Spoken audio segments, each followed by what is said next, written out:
figure out how things work, and you maybe get to play with the model every once in a while. I organize several meetups. 4 directly in my purview are the Utah Go user group, Kubernetes Utah, Machine Learning Utah, and Women Who Go.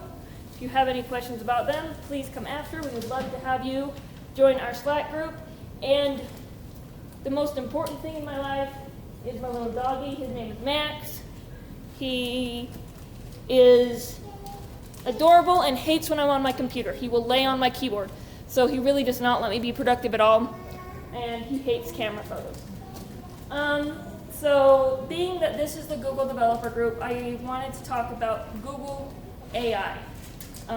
This is the term that Google has coined. Is anybody here familiar with Google AI or what Google thinks that it is? Dustin, what does Google think AI is? I'm just kidding. What were you going to say? Oh, just that you're familiar with it? So Google AI is basically a broad stretch of tools that allows you to do AI machine learning on GCP. This could be anything from an API plugin to training and deploying complex models on GCP itself. Also, just as a side note, I may use AI and machine learning interchangeably without this talk. So if I ever say AI, I'm talking about machine learning. That's just how I generally talk about it, because that's how they talk about it in podcasts, and I listen to way too many of those.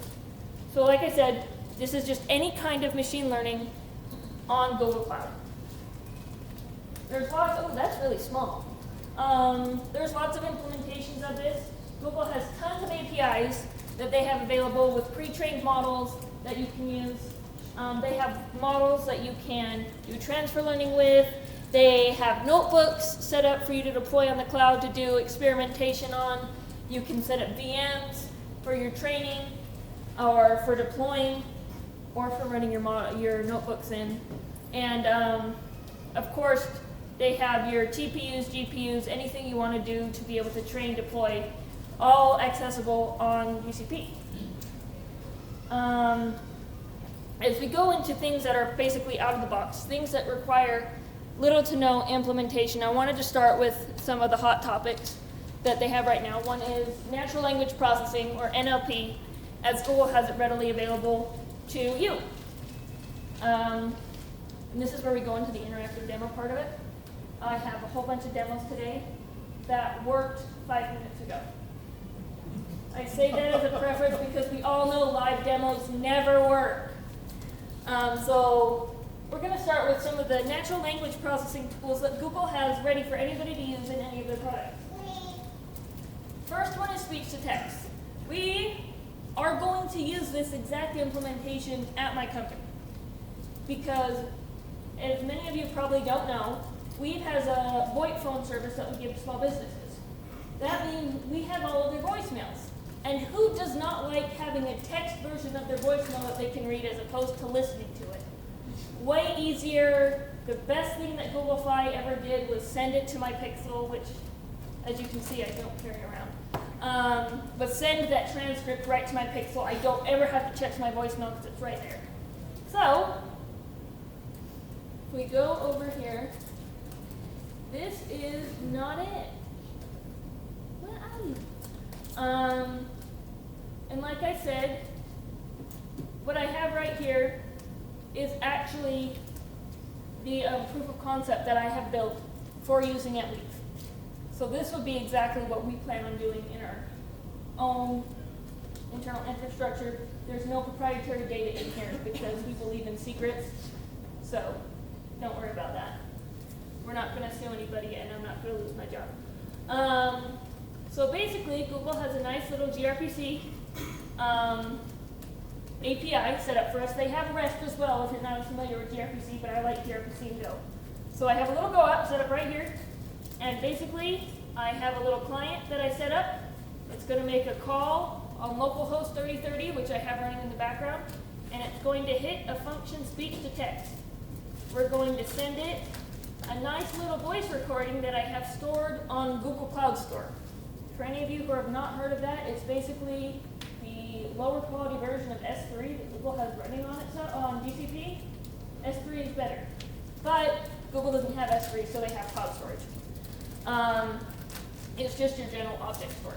So when we run this, we're going to pull from our bucket a nice little voice location on a certain project I've created. These are just environment variables that I'm keeping hidden from you so you don't hack me. So don't get my computer later and look them up. And we should see printed out the text with the confidence score of how well we think that is a translation. Now, confidence scores are rated from 1 to 0. That seems like 100% to 0%. They aren't actually percentages, they're just confidence scores. So obviously 1 is like, this is perfectly accurate. But it doesn't mean it's 100% accurate, it's just that we think it's perfectly accurate. So let's see what it does. Let's make this big screen. Nope, I want to make you big screen. And we want to make you as big as possible. Okay. If you have any questions about Go, you can ask me later. But basically, I'm just going to run my little speech client. And it says, what? It means I stopped it. Sorry. Let's run the server. Hi, server. I broke the server. Now we run our speech client. And it's still broken. What did I do? Did I change something on line 26? It says I did.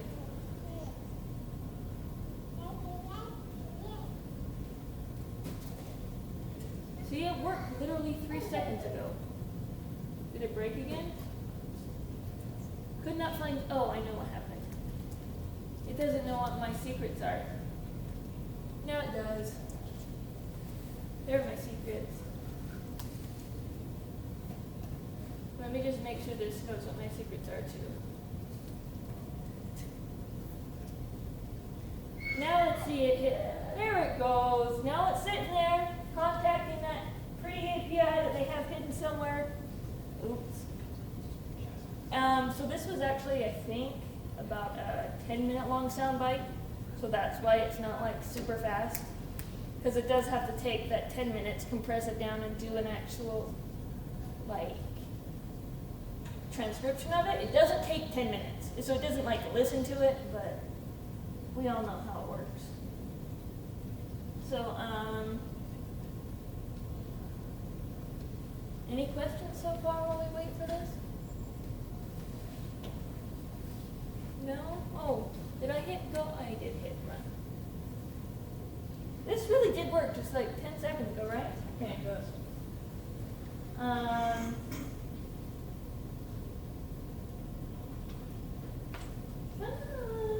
So have you found that you need to do any filters for like background noise or anything pre-processing on any of your text-to-speech? So the Google Deep Learning model does a pretty good job of handling that for me. So I just store the sound files as they are. Oh look, there it is! You can actually, so it will pick up different speakers as well. So you can have it do multi-speaker or stuff like that. It does a really good job.